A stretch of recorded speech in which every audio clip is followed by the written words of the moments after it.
Hi, my name is Harriet Richardson. I've been coming to Bridgeway since September 11th of 2022. I've come with the Donahues, my very close friends, and they bring me to church. And I love coming here because it just makes me feel good. Hi, I'm Jessica Culp. I have been attending Bridgeway since April 2021. I was invited by Lydia Standish. She is like my teacher that I work under. She talked really good things about Bridgeway and how it feels like a family here, so I wanted to give it a shot. And I worked at Elwood Haynes, and you guys sponsor Elwood Haynes, and so you guys came in every month and blessed our staff, and I just liked how Bridgeway is giving back to the community, and so I really wanted to check it out. Since being at Bridgeway, I realized how much I missed having a church family and knowing how God loves everybody and that the church family loves me too. God has grown me in a way of I'm actually serving in a church. I've joined a table group, and I love my table group. And then I've been serving in the nursery, and I love the little ones, so it's been a lot of fun in that way. Another way it's grown me is just seeing my boys grow and maybe wanting to do more outside of church. So it's not just that 1 hour, 2 hours serving / coming and listening to the sermon, but I'm actually studying the Bible with my children, and so that's really neat. God's been working in my life by helping me bring the up there down here, by helping people. I've always enjoyed helping people, but being at Bridgeway, it makes me want to help more, and I enjoy it so much more. One of the topics that our table group has talked about was putting away our cell phone and just connecting with our family more. And we've been doing that. Like, we've been putting down our cell phones. We've been talking through dinner. Have been having game nights again, and so I feel like coming here has really given back family time, and it means a lot. I enjoy being in my table group. I love the women that I correspond with, and that we really click. And then I also like the donuts. Whatever happens, we got to keep the donuts flowing. I think that's really the lifeblood of this whole operation. Anyway, hey, if we haven't met, my name is Joel Larison. I get to serve as the lead pastor here, and man, we are so honored and pumped that you're here with us this morning, because this is a big Sunday in the life and the long 2.5-year history of our church.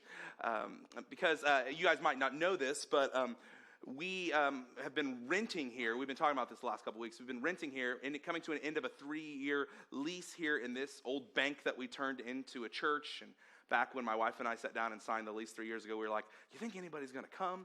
And here we are, and God's just been like so kind to us, and God's worked in us and through us in amazing ways as a church together. But we're coming to the end of that 3-year lease, and there is no option to renew here. And so we are like thinking like, what are we going to do next? We've been, banging our heads up against the walls. It feels like for a 1.5 years trying to be proactive. And then we've realized now that the open door that God has given us, the promised land for us was not so far away. It's right across the street. We actually bought that open lot right there on the corner of Hoffer and Elizabeth.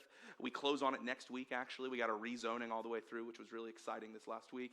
And we've purchased 2.9 acres of land, and we're going to build the next home for Bridgeway Church right over there. And we're so excited about what that means for us to invite more people from our community into what God is doing here, what it means for us to have a place where we can gather and scatter to be a blessing and to become people of love towards our community, and to make an incredible space for our kids and our students. Man, we are so pumped up about what God is doing in this next season for us, because we had no plan B. We had no place to go. We were thinking, what are we going to do next? And God's just been so kind to us, opening up doors and showing us the way. But the challenging part of this is you can't just like wish a building into existence, right? And so we know that there was a lot of resources that we had to raise, and the people here at Bridgeway, we needed to stretch in our generosity, and we needed to dig deep to make this thing happen, to get in a really, still to stay in a great financial reality. And so the last 5 weeks, we have been talking every Sunday and in all of our table groups about what it means to become people of God's future. What does it mean to become a person of deeper trust and greater sacrifice, so that we can be that bridge to the future that God has for us as a church. And so along the way, we've challenged people that call Bridgeway their church home to jump in and be 100% all in with us and giving in 3 different ways that we're going to culminate our services with today. The first way we're asking every single person who calls Bridgeway home to jump in is to give courageously. To give a one-time gift between now and spring of 2023 before we can get hammers swinging. That's the biggest gift that you've ever given to our church. We're unabashedly inviting you to look at your savings, to look at your stored resources, and to ask God if there was a portion of this that we can meet this moment that we have as a community of faith with. I mean, it's just incredible the stories that are coming in of people stretching and giving and courageous and bold ways towards this one-time gift. But we're asking everybody to think for you, what does that look like for you to be courageous and give courageously so that we can push against the big, scary down payment number that we have to move this project forward. We're asking also everybody to give consistently. I mean, there's 195 different families in our church that actually give monthly or give bi-weekly or give weekly towards just the general fund of what our church does. And we're asking every single person who does that to stretch that by a certain percentage over the next 2 years till we get to the end of this project. So people that are giving $50 a week, they're stretching that some by $25 a week. Or people that are giving $100 a month are stretching that to $200 a month. And we're inviting each and every one of our families that give consistently to sacrificially stretch that and to maybe go without certain things or to go or push off certain things so that we can do this together.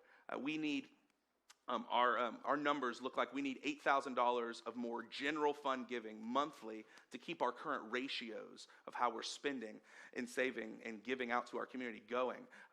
Thankfully, we already have $4,000 of that given through some lead gifts, which is really, really exciting. And so we're asking you today, maybe you've never given to our church, and maybe this is what God's calling you to do today, is to give consistently in that stretch, recurring kind of way.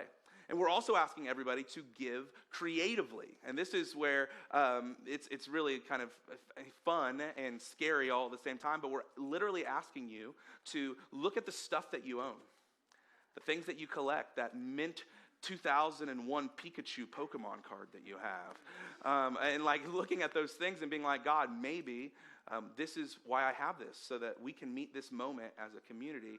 And so you can put down on the card a guesstimation of what it is, or put down the item and just committing to give the resources from the sale of that item. I mean, the stories that are coming in this way are amazing. So we're asking everybody to give courageously, to give consistently, and to give creatively if you're a part of Bridgeway. Now, I failed to mention this a couple minutes earlier, but on that give courageously part, our big number that we're hoping to reach for our down payment, our collateral on the construction loan, is $1.25 million. But thanks to some families in our church and those lead gifts and early commitments, we already as a church, you guys, have $675,000 committed towards the 1.25. Isn't that awesome? That's amazing. But it is going to take all of us, not waiting for somebody else to step up, but all of us to consider what it means for us to give courageously, for us to get across the finish line. And so we've already had $675,000 towards the down payment come in. We've already had $4,000 against that $8,000 of that general giving that's going to happen through that stretch recurring give come through. And the stories of what people are selling and how we're getting creative are so cool. I'll share some of those later as well. But this is where we are. And today at the end of our services, we'll invite you, if you're a part of our church, to actually walk forward and drop off your commitment cards before God up here. Now, all that being said, I know we have some visitors here in this service this morning. And so you're probably like, I picked the wrong church to come to on Sunday morning. And I totally get that. But let me give a word just to our visitors this morning.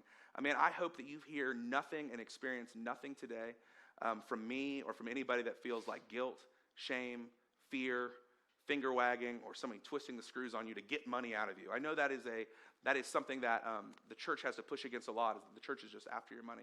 So I want you to here today, just take a pass on that thing we do at the end. But this is what I hope you experience if you're a guest here with us this morning. I hope that you experience and you come to know that here at Bridgeway, we don't play church. We're not like a country club where the saints get together and sing the songs and nod our head and do that mooing thing that people do during sermons sometimes. You guys know the mooing thing? When somebody says something good, it's a weird thing anyway, but we do it. We're not a church that we're just settling into that. We are a church that is obsessed with partnering with God to put the world back together. As we say it around here, we don't want to just wait until we get to go up to heaven someday. We want to partner with God to bring the up there stuff down here and make Kokomo look more like heaven. So when Jesus prayed, on earth as it is in heaven, we pray in Kokomo as it is in heaven. So we are going to partner with God, and we are going to work hard to link arms with him to meet the moment and be emboldened by his Spirit to meet the challenges in front of us and to bring solutions in Jesus' name. That's what we're about, and I hope you catch that today. That is what we are all about here at Bridgeway. So feel no pressure to do anything if the God's Spirit is not leading you and if you're not a part of our family here. But over the last 5 weeks, we have been journeying on Sundays about what it means to become a person of God's future. What does it mean to actually partner with God to build the future? Because God is not after people that just believe the right things and check the right mental boxes. God is after partners. He's always wanted partners, human partners, to partner with him to bring the up there, down here, to spread his love, his mercy, and grace wherever people are. And so we've dove into this Old Testament person, this guy of the Hebrew Scriptures by the name of Abram or Abraham. You might have heard, Father Abraham had many sons, that guy, right? And yes, that was perfect. Genesis chapter 12, we learn about Abraham, and he actually hears God's voice say, leave everything that you know. Leave your family, your nation, your tribe, and follow me, partner with me. And through this relationship, I'm going to make you into a great family. I'm going to make you into a great nation, and you're going to be blessed, and you're going to bless the whole world. And in a consequential moment, Genesis chapter 12, verse 4, Abram says yes, and he goes. And he goes on this journey of partnering with God and listening to him all throughout the ancient world. And it's not just up and to the right journey. There's moments where it seems like God is asleep at the wheel, and Abraham's faith and his trust in God is tested and stretched, but God always shows up in surprising and creative ways to bless and to make sure that Abram knows that he is a good God. And so through all these challenging seasons like famines and wars, his faith is stretched, his trust in God is stretched beyond where it was before. And this leads him to have a different kind of priority. A priority that you and I usually have is more like, what's in it for me, myself, and I, and those little ones that I'm legally obligated to take care of. That's what we think of often as our priority. But because of the way that Abraham walked with God and partnered with God on this journey of building the future with him, he was thinking about honoring God first with everything that he had. And he was thinking about how can I bless and love and serve other people. He had this different set of priorities. And if you're here with us last week, we discussed this generational difference that this whole journey of building the future, how it shaped not only Abram and his family, but his kids, the next generation. And we learned about Isaac, who was made of the same stuff that his father was, and he wanted to trust God the same way. And even when Isaac had rough situations or when people would treat him poorly, he was still going to trust God to provide for him. And there was this moment where he was sitting down and having a meal with people that should have been his enemies, and he probably thought to himself, oh my gosh, that promise that God made my dad about we're a blessing to all nations, it was coming to fruition right in front of him. And so last week we discussed what it actually looks like for us to become people of love, to become people of blessing our community and the people around us. And if you look to the left or the right of the room this morning, we have these big boards that we put together, and people wrote on these little cards their dream for what kind of future blessing we could be for Kokomo. There's people put names of people they love that are disconnected from Jesus. People put problems in our community that we want to not just complain about, but we want to be part of the solution towards. We put our dreams about what we could be for the next generation, for our kids and our grandkids, and way beyond our lifespan. You guys should check them out before you leave today. It's powerful stuff. And this morning, we're going to move forward in the story of Abraham's family to where they are actually a nation of Israel, this great nation that God promised them to become. And we know in their story that near the end of Genesis, they get enslaved by the Egyptians. They get enslaved in ancient Egypt, and their whole life is building bricks for Pharaoh. They forget that they're human beings. And they just believe that they're human doings. And for 430 years, they're enslaved. This great nation, this partnering relationship with God in a nation, they're enslaved. And what's amazing, God hears the cry of his enslaved, oppressed people, and he sets them free. And so they leave Egypt, but then they go into this period of time in our Old Testaments where they're wandering through the desert, waiting for the promised land. They're looking to find the promised land. And God takes them on this journey of going through the desert to form their character, because there's a difference between you leaving Egypt and Egypt leaving you and getting Egypt outside of you. So God had to work on their identity, their character, their dependence on him. And that's what we're going to pick up in the story today. They're finally on the cusp of reaching this promised land that God has promised them generations before to Abraham. And they're right there. They're real close, but Moses and Aaron, who are the leaders over God's people at this point, they appoint 12 spies to go, 12 people to do the first look, to do a reconnaissance mission, to go check out what this land that they were promised is actually going to look like. And that's what we're going to pick up today in Numbers chapter 13. So check out the screens. When Moses sent them to explore Canaan, he said, "Go up through the Negev and onto the hill country. See what the land is like and whether the people who live there are strong or weak, few or many. What kind of land do they live in? Is it good or bad? What kind of towns do they live in? Are they unwalled or fortified? How is the soil? Is it fertile or poor? Are there trees in it or not?" Basically, they need a Yelp review. Give me a Google review. Like, what are the Starbucks like? What's the best local restaurant? What's the weather like? Do your best to bring back some of the fruit of the land. We need a souvenir after this journey. It was the season for first ripe grapes. Like, they're trying to get all the deets, all the details on what this land is actually like. So Moses sends these 12 spies on this recon mission. And what we learn next is that they went on the mission, they come home, and they're about to give Moses this report of the land. And we're told this first. The spies give Moses this account. "We went into the land in which you sent us, and it does flow with milk and honey. Here is its fruit." That phrase, "flow with milk and honey," is a Hebrew idiom, a figure of speech for overflowing with blessing. Like gushing with possibility inside of it. Just having more than enough. And this is what we're told this land is like, what the future that God has for them is all about.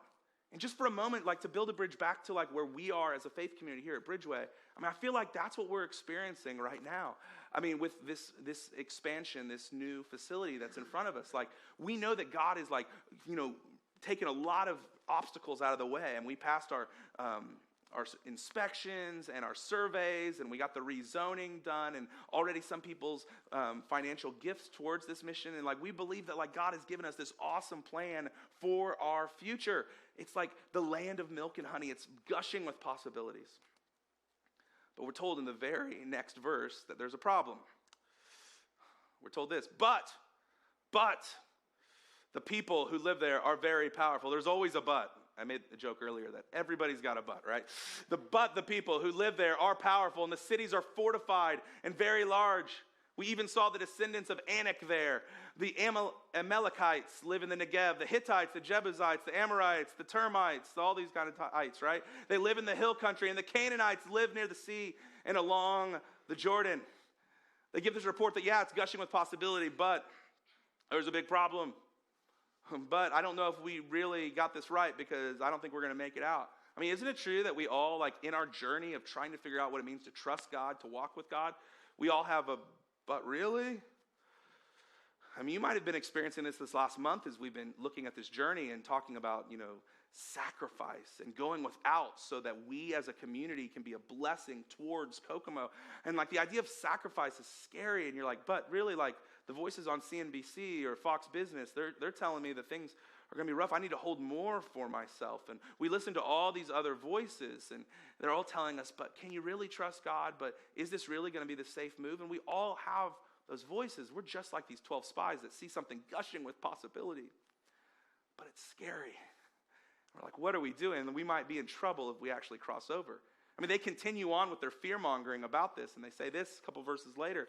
"We can't attack those people. They are stronger than we are." And they spread among the Israelites a bad report about the land they had explored. They said, "The land we explored devours those living in it." If you just live there, you're going to die. All the people we saw there are of great size. We saw the Nephilim there, the descendants of Anak come from the Nephilim. And this is the idea. This was like a Jewish legend of these giants that were like half angels, half men, and they would tear you apart if you ever came to them. That's what the Nephilim are. He says, in light of that, we seemed like grasshoppers in our own eyes, and we looked the same to them. What are you guys thinking? We seem like grasshoppers. We're in trouble. We can't take this land because people are already there and they're going to kill us. You ever have moments in your faith journey when you're trying to trust God and do what he wants, and you kind of feel as small as a grasshopper? You feel like there's no way, there's just no way this can happen. Can I just be honest with you? Can I be real with you? Like, over these last 2 months, as I've been trying to lead us as a church on this journey, there have been a lot of moments when I've had my grasshopper lenses on. I mean, talking about numbers in the millions, it's not usually my cup of tea. It's terrifying. Asking people to sacrifice, looking them in the eyes and asking them to do something courageous and not knowing how the response is going to be, it's terrifying. And I feel like sometimes during this project, I felt like, okay, I didn't go to school for this. like I don't remember this in class. All these kind of scary things. And I think we've all been there. Maybe we're in this season right now thinking about the scope of what God might be tugging on us to do, and we're still like, I don't know. I think these spies were thinking the exact same thing. So what happens next is that all of Israel, they start mourning. They're falling on their faces thinking the whole thing's over. We went all this far. We should just go back to Egypt and build bricks because we don't even have a home now. They're freaking out. And then there are two brave young men that see the open mic, metaphorically. And they step up and they tell a counter story. A story not marked by fear, but a story reminding them to trust God and to trust what God has done in their past to bring them into the future that he also promised them. So this is what we're told next. Joshua, son of Nun, and Caleb, son of Jephunneh, who were among those who had explored the land. They're 2 of the 12 spies.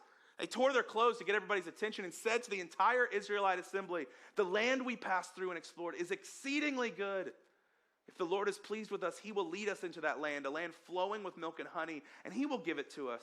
Only do not rebel against the Lord. Do not be afraid of the people of the land because we will devour them. In other words, he's like, I know they're giants, but in this place, in God's economy, the grasshoppers take over and take out the giants. Their protection is gone, but the Lord is with us. Do not be afraid of them. You know what Joshua does and what Caleb does? They seize this moment and they meet this moment of fear with boldness and with a courageous spirit. You better believe they were afraid as well, but they found a way to push through the fear to the other side, to the promise. And they rallied this crowd of people to believe there was a different possibility on the horizon, better than what they imagined. And you can imagine from this moment as the crowd started to turn and they started to believe with Joshua that his profile starts rising up. And we learn later in the story that as Moses is passing away, he hands the baton of leadership over God's people to Joshua to be the next leader over his people, for Joshua to be the one to finally lead them into the promised land. And so we head into the book of Joshua. And we see at the very beginning, God speaks to Joshua in a very personal and powerful way. And over and over again, he says this. He says, be strong and courageous.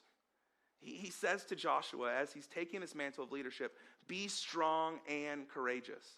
Now, in the Hebrew, that be strong and courageous is 2 big, powerful words I don't want us to miss this morning. This is what God spoke into Joshua, and I think this might be what he wants to speak into us this morning. He said these 2 powerful Hebrew words, Rak Shazak. Does that sound fun? Rak Shazak. It's like the jock jams of the ancient world. Like, can't you just hear a college football stadium and it's swirling around the stadium? Rak Shazak. You just try with me one time with some chutzpah this morning and apologize to your neighbor, all that kind of stuff. But anyway, Rak Shazak on the count of 3. 1, 2, 3. Rak Shazak. Ooh, that's good. That's pretty good for 10 a.m. This is what God spoke to Joshua. He says, be strong and courageous. Be strong, be bold and courageous. Trust me, Rak Shazak, and move forward. So Joshua left his tent after this meeting with God where God spoke these words into him 7 times in about 2 paragraphs. He says, Roch Shazak to Joshua. Joshua breaks out of his tent and he's like, I got to tell somebody that we're going to make this thing happen. We're actually going to cross into the promised land. And so he does this in verse 10 of the first chapter of Joshua. So Joshua ordered the officers of the people, go through the camp and tell the people, get your provisions ready. 3 days from now, you will cross the Jordan here to go in and take possession of the land the Lord your God is giving you for your own. In other words, get in, losers. We're going to take Canaan. Like, we're going together. Come with me because God told me that we can do this. And they're like, how do you know God is in this? And he's like, Roch Shazak. It's the only message that God gave me. Be strong and courageous. And it was this rally cry to meet the moment that could have been hit with fear, with faith. Roch Shazak. Be strong and courageous. Choose the harder thing. Take your fear and instead of letting it be in the driver's seat, kick it to the trunk and trust God through it. You know, I was reading a couple weeks ago that at West Point Academy, there's this cadets prayer that the chaplaincy uses, and it's something to guide them in their principles at West Point. And here's what this cadets prayer actually says. May we be committed to the harder right over the lesser wrong. I love this prayer. May we be committed to the harder right thing over the lesser wrong thing. Isn't it true that so often the hardest thing and the right thing are the same thing? Isn't it true the thing that hurts and stretches is actually the right thing? And we have so many opportunities in our life to just choose the lesser thing. And it's not like, ooh, evil, wrong, but we just choose and we gather our lives around the lesser things. I love this prayer. It reminds me of the boldness of Joshua. It says, yes, it's going to be a challenge, but God's going to be with us. We'll Roch Shazak, be strong and courageous, and meet this moment, and we'll do the harder thing. You know what I love about you? You know what? One of the things I love about our church at Bridgeway, you know what I love about you and our faith community here is that we're a community that we are committed to do the harder right thing. And we talk about the harder things that need to be talked about. We invite people into our church where life is messy and complicated, and we deal with the messy middle because we love them and because God loves them.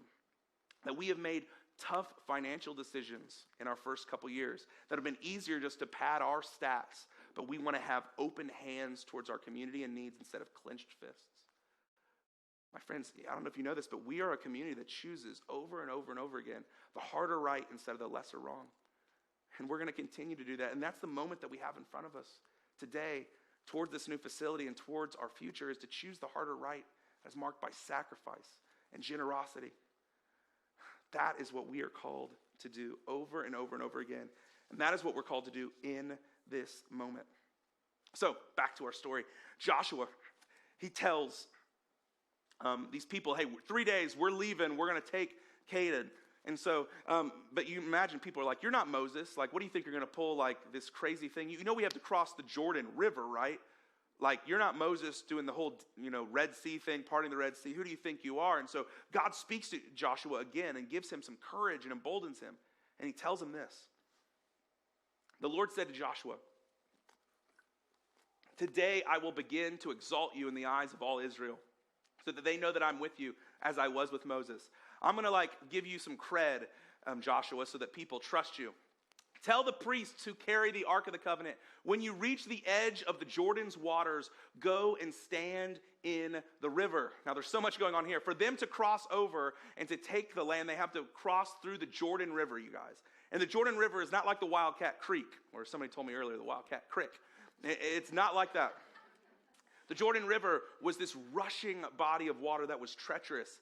I mean, this is the water that flowed from the top of the highest mountain in all of Israel right into the Dead Sea, the lowest place on all of the planet. So the water was rushing and it was strong. But they know they've got to cross over to get there. Now, a couple other things. He tells these priests who carry the Ark of the Covenant, there were priests and leaders who their whole job was to carry around this ornate, heavy box that was believed to have the presence of God within it. And Joshua goes out his way and says, hey, you guys are going to carry the presence of God, and when you're going to reach the Jordan's waters, and you're going to stand in the river. These guys had to be like, Joshua, you are crazy. I'm not going to be known as the guy who drops the presence of God in this rushing water. I don't want to be that guy. Josh is like, Rakshazak, trust me. As you go, the water's going to stop rushing. And the scriptures tell us that's exactly what happened. God's presence in the Ark of the Covenant, these priests, they go first. And the water stops rushing and they stand in the middle of the Jordan. And then all of God's people start to pass. It's a miracle.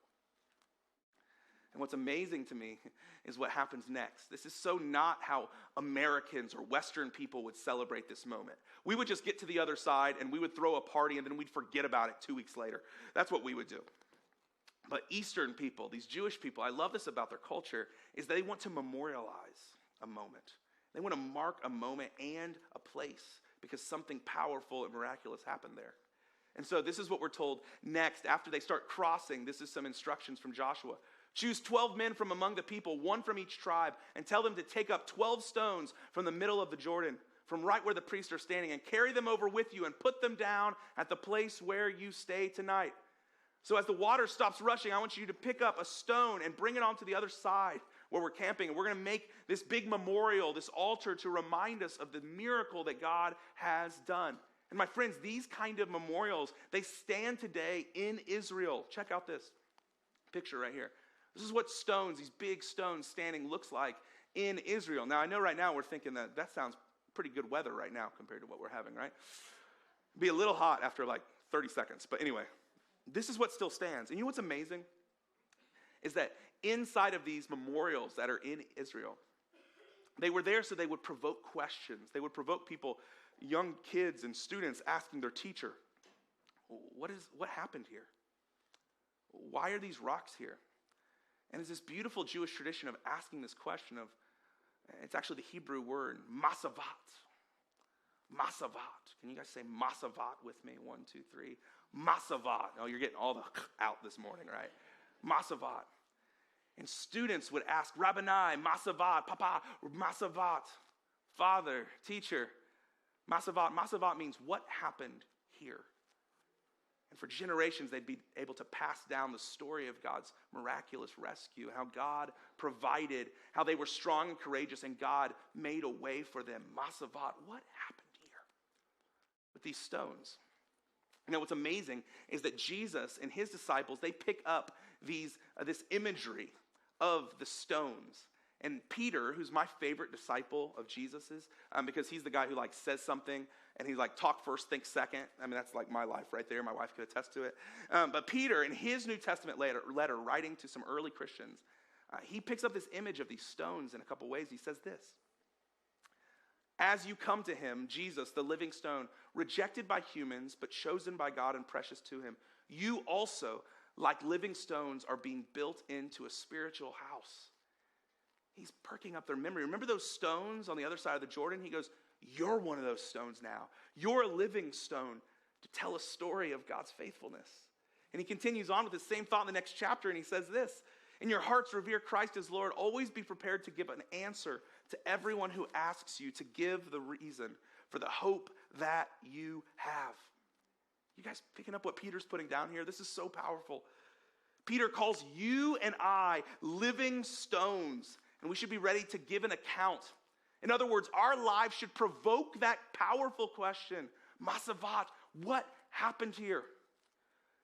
Because of what Jesus has done for us, our lives should provoke that question, Masavat, what happened here? Have you ever met someone who's experienced profound suffering, and yet the bedrock of their life is hope and joy? It provokes us when we find those people to ask, Masavat, what happened here? What is going on with them? My friends, has anybody ever asked that about you? What is going on here? They should be upset. They should be hopeless, but yet they're not. They're a person of service, of love, of generosity, of open hands instead of clenched fists. They're people that get dirt under their fingernails in the mess of life to serve and love other people. They cross boundaries that they're told they're not supposed to cross, and they love and include people that I didn't think we were supposed to love and include. Masavat, what happened here? Peter is inviting us to be able to tell our story and to be these living stones that provoke these questions, Masavat. And I think this is true for us individually, but I think it's also true for us collectively as a church as well, as a family. I'm telling you, it's hard for me to explain to you, but I'm in rooms all the time with other church leaders and pastors, and they just want to sit down at a table and talk to me because they just have that masavat kind of question. I mean, you might not know this, but like the capital C church over the last couple years has struggled so much with the pandemic and social unrest. I mean, it's just been such a struggle. There's so many churches that, I mean, they're not filling one service, and they don't even have their kids ministry open again. They're struggling financially. They're just trying to hold on for dear life. And by God's grace, that's just not been our story. And people will ask me, like, what is going on at your church? And I don't have a ton of great answers outside of God's been so kind to us, and we just try to do the next right thing, even if it's the hard thing. Because they're like, wait, you started, like your grand opening was the week that the world shut down? I'm like, yeah. Oh, wait, you gave $20,000 to help plant another church in another town in your first year? I'm like, yeah. Like you partner not with just one, but 2 elementary schools in town, and you plan what you're going to do with them like you plan what songs you're going to sing on Sunday morning. I'm like, yo, yeah. All these different things, you guys. That's the story that we're walking in, if we know it or not, is this Masavat kind of story. Because we're living stones. We are the memorial of what God has done to rescue us. I don't want us to miss this. So let me ask you a question. Who will be those crazy priests who walk forward with the power of God's presence in them to walk into a miracle? Who will sacrifice and who will trust God and be rakshazak, strong and courageous, into the unknown so that we can build the future with God? Who will put their comfort to the side and fear to the curb and step forward? Just like those priests did as they walked into the rushing water, not knowing if the water was going to stop or not. I have just one challenge for us as we close this experience together and we sort of like move forward together. It's a challenge for us. It's this, just 2 simple words. Be bold. Here's my challenge. Rakshazak, be bold, be strong and courageous in this moment. Let me ask you this. How's your boldness meter lately? How would you describe your own courage, your own boldness?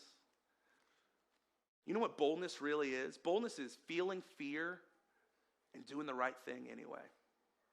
Boldness is experiencing fear, but not letting it drive you, but letting your trust in this good God drive us. I'm inviting you as we give our commitments today to do something courageous, to do something legacy building, to be bold in our generosity for the future. And this is what's already happening in our church, whether you realize this or not. I mean, we're seeing people boldly give to this initiative before our commitment Sunday already. I mentioned $675,000 already given towards this initiative in early commitments.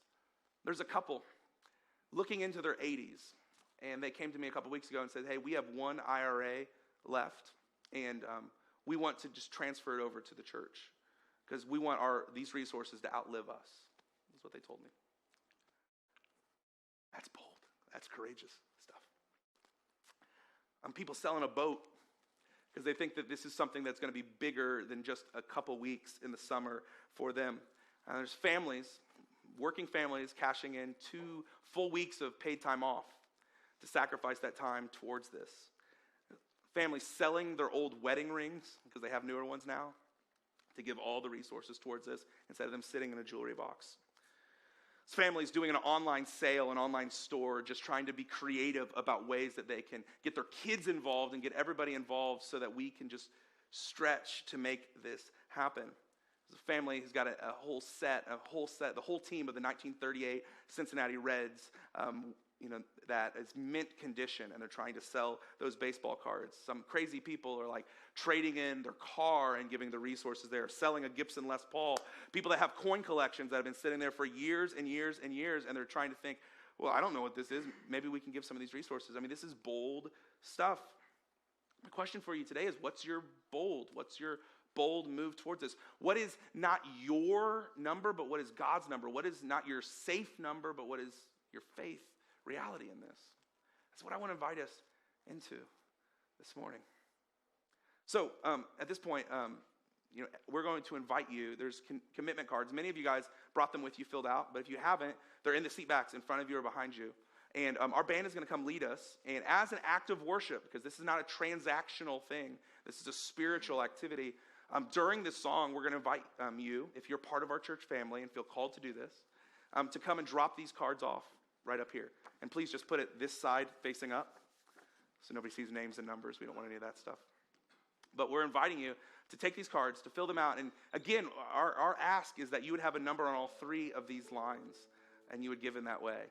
You would have something on that one-time gift line, something from our savings, that one-time gift that's going to push against the down payment that we have. On your stretch recurring gift, if you're already giving, to put your expanded gift on the line. So what that looks like, the plus what you're normally doing. Or if you're just giving for the first time on that stretch recurring, just put the full gift on there. And then your non-cash gift, maybe you don't know what something's going to sell for, but you can put the item just as an act between you and God to make sure that you are like committed towards selling that and to give the resources. And so that's what we're asking you to do as we sing this song together. My friends, this is a moment. This is some like kingdom legacy moment stuff going on. So what I'd love to do is I'd love to invite you guys to stand up with me. And I'd love to pray for us. And the band is going to lead us in a song about how our God is the way maker. He is light in the darkness, and he makes things happen beyond what we can do on our own. And that's what I want for us, is to walk into a moment where we realize that we can never do this on our own. But together, through the power of the Holy Spirit, trusting God, this is how we make history together. This is how we do it.